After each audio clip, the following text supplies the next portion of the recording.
ನಮಸ್ಕಾರ ಸ್ನೇಹಿತರೆ, ನೈವೇದ್ಯ ವೈಬ್ಸ್ಗೆ ಸ್ವಾಗತ. ನಾನಿವತ್ತು ಒಚ್ಚಾವಿಗೆ ಮತ್ತು ಕಾಯಿ ಹಾಲು ಮಾಡ್ತಾ ಇದ್ದೇನೆ. ತುಂಬ ಈಸಿಯಾಗಿ ಮಾಡುವಂಥದ್ದು. ಬನ್ನಿ ಶುರು ಮಾಡೋಣ. ಒಂದು ಪಾತ್ರೆಗೆ ಸ್ವಲ್ಪ ನೀರು ಹಾಕ್ಕೋತೇನೆ. ಇದು ತುಂಬ ಬಿಸಿ ಆಗಬೇಕು, ಕುದಿಬೇಕು ಅಂತ ಇಲ್ಲ.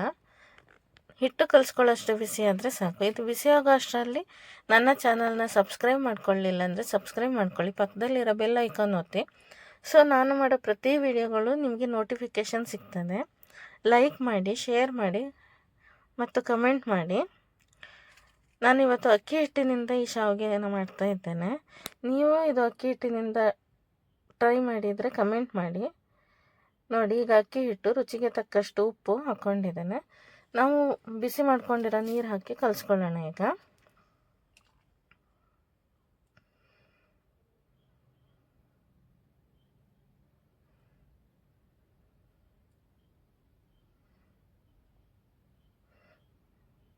ನೋಡಿ, ಅದಕ್ಕೆ ಕಲಿಸ್ಕೊಂಡ್ರೆ ಸಾಕು.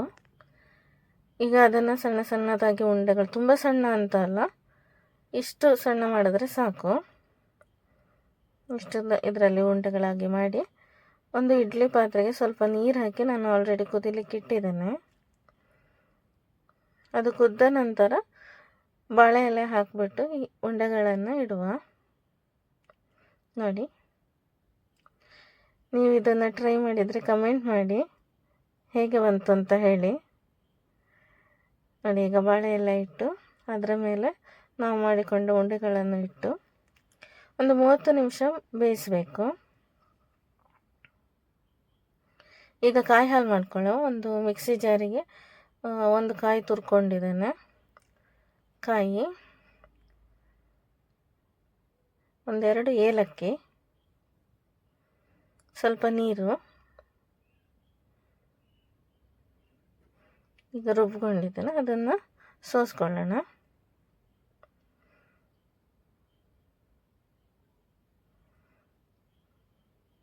ಕಾಯಿ ಹಾಲು ತೆಕ್ಕೊಂಡು ಅದಕ್ಕೆ ನಮಗೆ ಎಷ್ಟು ಸಿಹಿ ಬೇಕೋ ಅಷ್ಟು ಬೆಲ್ಲ ಹಾಕ್ತಾ ಇದ್ದೇನೆ. ನಾನು ಜೋನಿ ಬೆಲ್ಲ ಯೂಸ್ ಮಾಡ್ತಾ ಇದ್ದೇನೆ.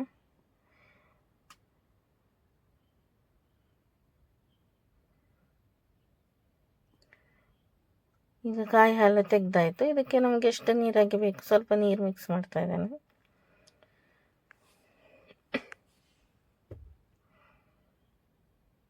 ನೋಡಿ, ಬೆಲ್ಲ, ರುಚಿಗೆ ತಕ್ಕಷ್ಟು ಬೆಲ್ಲ ಹಾಕಿ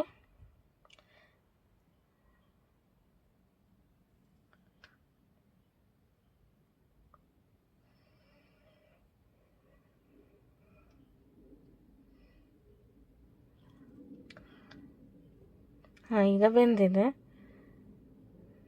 ನಾನು ಇದನ್ನು ರೆಡಿ ಮಾಡ್ಕೊಂಡಿದ್ದೇನೆ ಮುಂಚೆನೇ.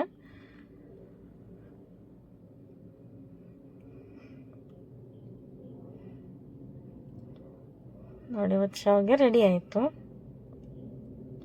ತುಂಬ ಈಸಿಯಾಗಿ ಅರ್ಜೆಂಟಾಗಿ ಮಾಡೋದಿದ್ರೆ ಈ ಥರ ಮಾಡ್ಬೋದು.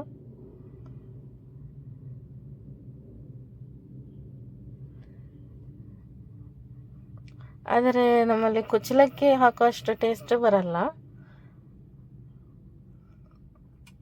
ಅದು ನೆಕ್ಸ್ಟ್ ವಿಡಿಯೋದಲ್ಲಿ ಇನ್ನೊಂದು ರೆಸಿಪಿ ಮಾಡಿ ತೋರಿಸ್ತೇನೆ. ಅದರದ್ದು ಟೇಸ್ಟೇ ಬೇರೆ. ಸೊ ನಿಮಗೆ ಇವತ್ತಿನ ವಿಡಿಯೋ ಇಷ್ಟ ಆದರೆ ಲೈಕ್ ಮಾಡಿ, ಕಮೆಂಟ್ ಮಾಡಿ, ಶೇರ್ ಮಾಡಿ.